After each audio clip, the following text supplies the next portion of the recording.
আপনার সাথে যদি আমি বিছানায় ঘুমাই, আপনার মেয়েকে কি আমি বোন বলে ডাক? আমার বাংলাদেশে ভাইরাল দুজন ব্যক্তির নাম হলো TikTok Prince Mamun. Prince Mamun TikToker.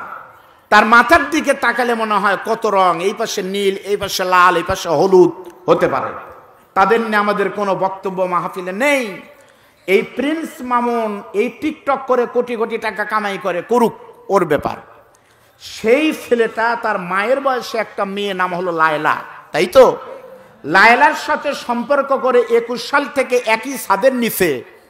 আসসালামু আলাইকুম প্রিয় দর্শক, স্ক্রিনে থাকা ভিডিওটা ইতিমধ্যে আপনারা দেখতে পেরেছেন। প্রিয় দর্শক, আজকের ভিডিওটা খুবই ইম্পর্টেন্ট হতে যাচ্ছে, খুবই গুরুত্বপূর্ণ একটা ভিডিও। প্রিন্স মামুন ও লায়লাকে নিয়ে ঝড় তুলেছেন প্রিন্স মামুন। সেই ঝড় আমরা তার মুখ থেকে শুনবো এবং কিছু আলেমোলাগণ কথা বলেছেন প্রিন্স মামুন ও লায়লার সম্পর্কে, সেটাও আমরা বিস্তারিত তথ্য শুনে আসি ভিডিও স্ক্রিন থেকে। আপনার সাথে যদি আমি বিছানায় ঘুমাই, আপনার মেয়েকে কি আমি বোন বলে ডাকবো? হোয়াট কি এখন মেসেজ দেখাবো আমাকে ভাইয়া বলে ডাকে? পারে আমার করতে পারতো, বা জুনিয়র সাকিবকে যেটা করছে সেটা করে দিতে পারতো, আমাকে আমার সাথে করতে পারতো, এটা স্বাভাবিক। আমি লাইভে দেখাইছি তার প্রায় পরপরই তার জন্ম, আর 4 বছর আগে এলে যুদ্ধই করতে পারতো। তা ও এমন ভাবে আমাকে ব্ল্যাকমেল করতো যে ও সতী নারী, ও জীবনে একটা প্রেমও করে নাই।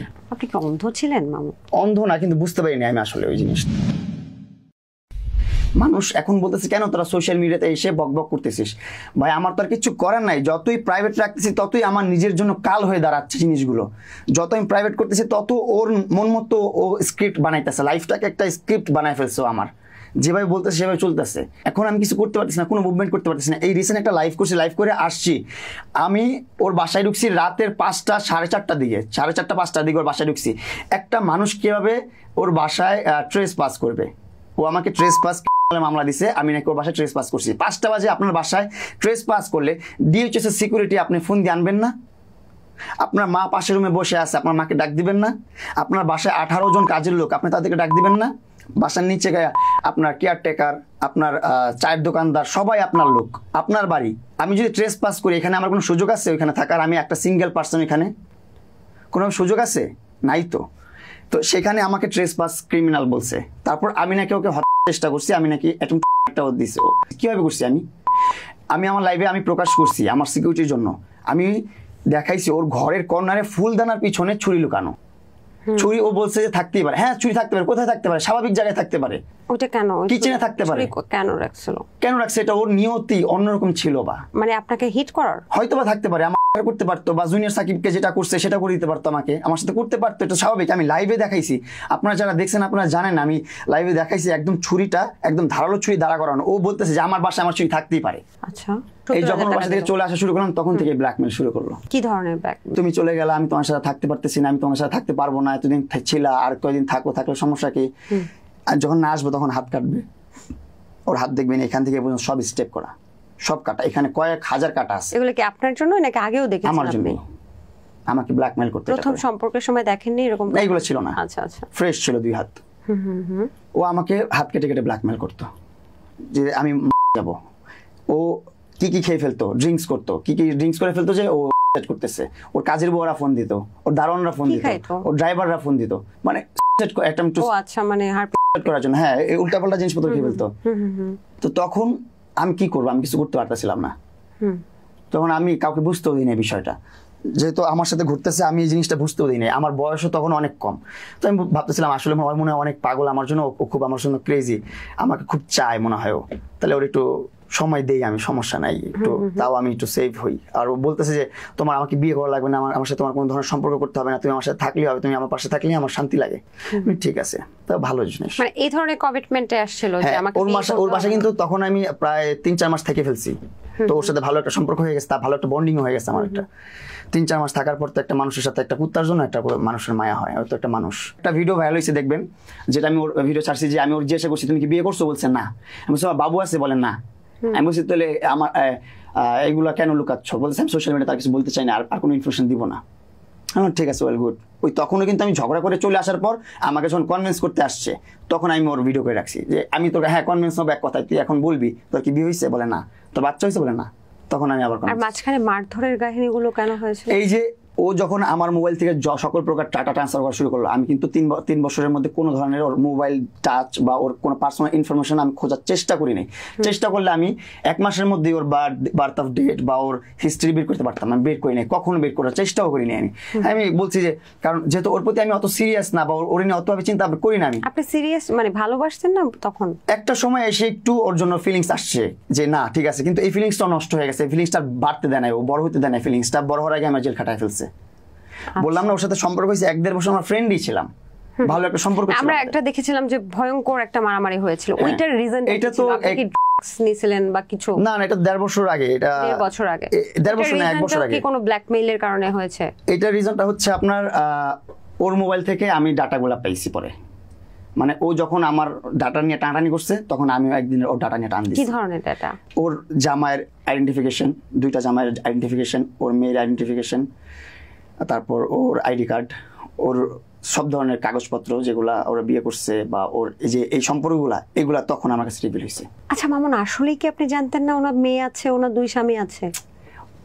আমি একটা আপনার সোজা কথা বলি, বাংলা কথা বলবো, এখন একটু বাজে কথা বলবো। আপনার সাথে যদি আমি বিছানায় ঘুমাই, আপনার মেয়েকে কি আমি বোন বলে ডাকবো? হোয়াট কি এখন মেসেজ দেখাবো আমাকে ভাইয়া বলে ডাকে কিভাবে? আমি তো জানি যে ওটা ওর কাজিনের বাচ্চা, আমাকে ভাইয়া বলে ডাকে, আমি ওকে বোন বলে ডাকি। কাজিনের বাচ্চা তার সাথে কেন থাকে? কাজিন কোথায়? কাজিন বলে এটা ওর হাজবেন্ড এখানে আছে, কিন্তু ওর মা কানাডায় থাকে, ওর মা কানাডায় থাকে, ওর বাবার। ও তাহলে যে হাজবেন্ডরা আসতো সেটাও কাজিনের হাজবেন্ড? হ্যাঁ, এটাকে কাজিন পরিচয় দিত, ওর হাজবেন্ড হিসেবে পরিচয় দিত না। তাদের হাজবেন্ডের সাথে আপনার কখনো কথা হয়? কখনো কথা হয় না। কথা হলে তো প্রথমেই ক্লিয়ার হয়ে যেতে পারতাম, প্রথমেই জানতে পারতাম। এটা যখন জানতে পারছি তখনই ওর সাথে আমার ঝগড়াঝাটি শুরু হয়। বাচ্চাগুলো কি ডাকে? ওরে মামি বলে ডাকে, ওর বোনের বাচ্চাগুলো মামি বলে ডাকে। আমি যখন বলছি ওরা তোমাকে মা ডাকে কেন, হ্যাঁ তোমাকে তো আন্টি রাখতে পারে, কয় তুমি দেখো আমার ছোট বোনের বাচ্চা যারা আছে উপরে, ওদেরকেও আমি পালছি, ওরা যখন একটু বড় হয়ে গেছে ওদের মার কাছে দিয়ে দিছি, ওরাও আমাকে মা বলে ডাকে, আবার লালা বলে ডাকে। এইভাবে বুঝাইছে আপনাকে? এইভাবে বুঝাইছে যে আমি তাদেরকে আমি অ্যাডপ্ট নিতে পছন্দ করি। যখন এই প্রমাণগুলো পাইলাম আমি, তখন আমি বললাম যে না, এইভাবে তোমার সাথে আমি কন্টিনিউ করতে পারবো, তোমার সাথে থাকতে পারবো না। আমি তুমি অলরেডি 2টা সংসার করে ফেলছো ভাই, তুমি সব তোমার লাইফ লিড করা শেষ, আমার কাছে এত কিছু হাইড করে এমনভাবে ব্ল্যাকমেল করতে, ও এমনভাবে আমাকে ব্ল্যাকমেল করতো যে ও সতী নারী, ও জীবনে একটা প্রেমও করে নাই। আচ্ছা, কমিটমেন্টের সময় আপনি বলেন নাই যে তুমি, মানে দেখলেও তো বোঝা যায় একটা মানুষ বিবাহিত, আপনি বলেন নাই যে তোমার বুঝতে পারি না যে বিবাহিত? আপনি কি অন্ধ ছিলেন মামু? অন্ধ না, কিন্তু বুঝতে পারিনি আমি আসলে ওই জিনিসটা, সত্যি কথা যেটা। বিবাহিত বুঝেন নাই? বুঝি নাই, সোয়ার। আচ্ছা, কোনো রিলেশনশিপ বা কিছু ছিল কিনা? আমি এইগুলো মানে ওর কিছু ভাই ব্রাদাররা আছে ক্যান্টনমেন্টে যাদের সাথে কথা হয়, তাদেরকে জিজ্ঞাসা করলে পাবেন, সে আমাকে বলে আমি জীবনে প্রেমই করি নাই, এইভাবে বলছে আমি জীবনে এই বয়সে প্রেম করি নাই বা বিয়ে করি নাই, এটা কিভাবে বিশ্বাস করেন? আমি তো মানতাম না, কিন্তু সে বলতো। তারপরে একটা সময় মেনে নিতাম যে না, আসলে মনে হয় সত্যি কথাই বলে। বয়স ব্যাপারে কি বলছে? কখন বয়স কখন আমি জিজ্ঞাসা করি, যখন জিজ্ঞাসা করতাম ওর চাল থাকতো কি, ওই যখন বলতাম তোমার বাসার অ্যাড্রেসটা দাও, তুমি খুঁজে বের করো, যখনই বলতো বাসার অ্যাড্রেস দাও, বলে খুঁজে বের করো। এই প্রথম খোঁজা শুরু হইলো, বাসার অ্যাড্রেস খুঁজে বের করছি আমি, পারছি বলতে ওই অ্যাড্রেস দিচ্ছে, আমি খুঁজে পাইনি, ওই অ্যাড্রেসটা হিংমিন দিয়ে বাসা কাছে দেখাই দিচ্ছে, নাম্বার বলছে, তারপর আমি বাসার ফ্ল্যাট খুঁজে বের করতে পারছি। সেম যখন বার্থ অফ ডেট জিজ্ঞাসা করছি তখন বলে তুমি খুঁজে বের করো, তুমি আমার ভালোবাসার মানুষ, তুমি বের করতে পারো না আমার বয়স। বার্থ ডেট যখন পাইলেন হাতে, এই সব একসাথে পেলাম। তখন বার্থ ডেট কত দেখলেন? 1975 সালের 26 অক্টোবর। তার প্রায় পরপরই তার জন্ম। আর 4 বছর আগে হলে যুদ্ধই করতে পারতো, সেটা কথা না? আপনার মায়ের থেকেও বড়। এবং সেই সাথে সাথে মামুন, আমি একটা তথ্য জানতে চাই, ছোট মেয়ের মানে লায়লার ছোট মেয়ের বয়সী কি আপনি? এটা কি সত্যি? ছোট মেয়ে না, ওর যে বড় মেয়েটা ওইটার বয়সী। 2জন মেয়ে? ওর 2জন মেয়ে। ওনার বড় মেয়ের বয়সী হচ্ছে আপনি? ওর 2টা মেয়ে, ওর প্রথম ঘরে যে মেয়েটা আছে তার বয়সী, আমরা সমবয়সী। উনি কি মানে বাকো শ্রবণ প্রতিবন্ধী? না, উনি বাকো শ্রবণ প্রতিবন্ধী, উনি নরমাল, উনি 11 নিয়ে পড়াশোনা করতেছে। উনি সবকিছু বোঝেন? হ্যাঁ, নরমাল মানুষ, 11 নিয়ে পড়াশোনা করতেছে। উনি আপনার সাথে কথা বলেনি কখনো? হ্যাঁ, ভাইয়া বলে কথা বলে। হোয়াট? মানে উনি জানেন না ওনার আপন মা লায়লা? জানবে না কেন? তাহলে আপনাকে উনি ক্লিয়ার করেননি বিষয়টা? ও যেভাবে এই বিষয়গুলো কিভাবে মেনে নেয়? ও যেভাবে ওর ফ্যামিলিটা চালাইতো বা আমাকে যেভাবে দেখাইতো আমি ওইভাবেই দেখতাম, এর বাইরে কোনো কিছুর অ্যাক্সেস আমার কাছে কখনো ছিল না। মানে মেয়ের সাথে আপনার কথা বলা, ওর মেয়েও আমাকে ভাইয়া বলতো, তো এখানে তো আমার সন্দেহের কোনো কিছু থাকে না কখনো। আড্ডা দেওয়া হতো না? না, ওর মেয়ে হচ্ছে যে আপনার 5 ওয়াক্ত নামাজ পড়ে। আর একটা সময় যখন দেখতেছিল যে ওর বোনের মেয়েরা বা ওর মেয়েরা একটু আমার সাথে এসে কথাবার্তা বলতেছে, আড্ডা মারতেছে, ওই টাইমটাতে ও সবাইকে হুঁশিয়ার করে দিছে। তখন আমি ওরা বলছি তুমি কি ওদেরকে হুঁশিয়ার করে দিচ্ছ? ওরা তো কখনো আমার সাথে এরকম ব্যবহার করেনি, ওরা তো সবসময় আমার সাথে ভাইয়া বলে কথা বলতো, আমার কথা বলতে ভালো লাগতো, বাসায় তো শুধু তোমার সাথে কথা বলতে আমার ভালো লাগে না। ও মাই গড, আমার তো ওদের সাথে কথা বলতে ভালো লাগে, কথাবার্তা বলতে। তখন ও বলতো যে আমি তো বলি নাই কিছু, ওরা একটু ব্যস্ত, পড়াশোনা নিয়ে, এটা নিয়ে ব্যস্ত, এটা নিয়ে ব্যস্ত, এগুলো বলতো। আমি বলতো ঠিক আছে, আমার আর ফোর্স করার কিছু নেই, যে আমি আমার তো মানুষ আছে। ছোট মেয়েটা আছে, হ্যাঁ, ছোট মেয়েটা একটু চঞ্চল, হাইপার অ্যাক্টিভ। আমার বাংলাদেশে ভাইরাল দুজন ব্যক্তির নাম হলো টিকটক প্রিন্স মামুন।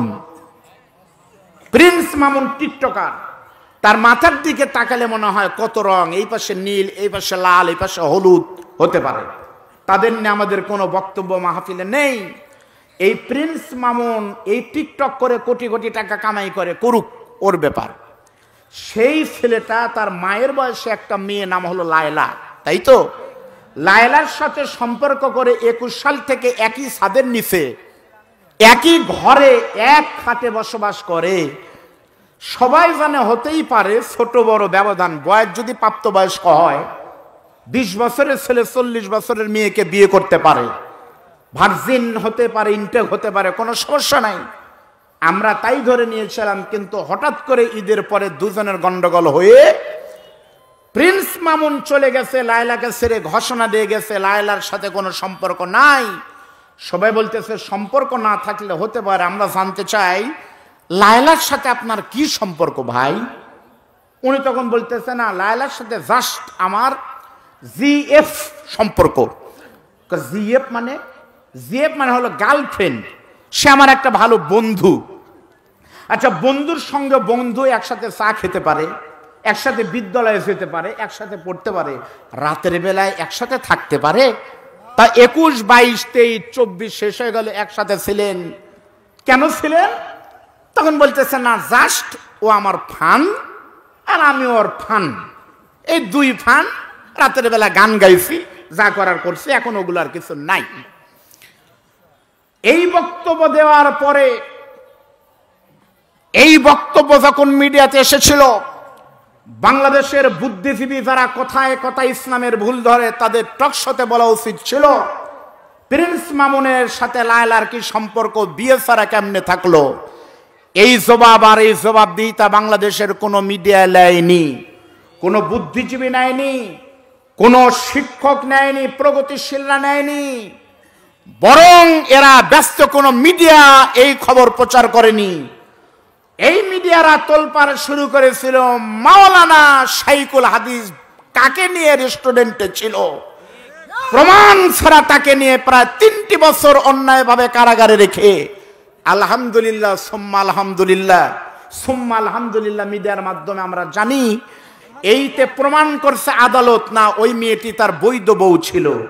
যদি বৈধ বউ থেকে থাকে, 3টি বছর যাদের ষড়যন্ত্রের কারণে হাজার হাজার ছাত্র হাদিস থেকে শেখে বঞ্চিত হলো, হাজার হাজার মাহফিল কোরআন শোনা থেকে বঞ্চিত হলো, তার স্ত্রী স্বামীর আদর থেকে, সন্তানরা বাবার অধিকার থেকে বঞ্চিত হলো, এটা কিন্তু আল্লাহর দরবারে দিতে হবে হিসাব। জোরে বলেন ঠিকটা ব্যাঠে? ভালো করে বোঝেন। দর্শক, স্ক্রিনে থাকা ভিডিওটা ইতিমধ্যে আপনারা দেখতে পেরেছেন। ভিডিওটা খুবই গুরুত্বপূর্ণ, ইম্পর্টেন্ট ছিল। ভিডিওটার মূল্যবান মতামতগুলো কমেন্ট বক্সে কমেন্ট করে জানিয়ে দেবেন। আপডেট ভিডিও পেতে চ্যানেল 9 মিনিটে চোখ রাখবেন। ভালো থাকবেন, সুস্থ থাকবেন। এই ভিডিও এখান থেকে বিদায় নিয়ে নিচ্ছি। আল্লাহ হাফেজ।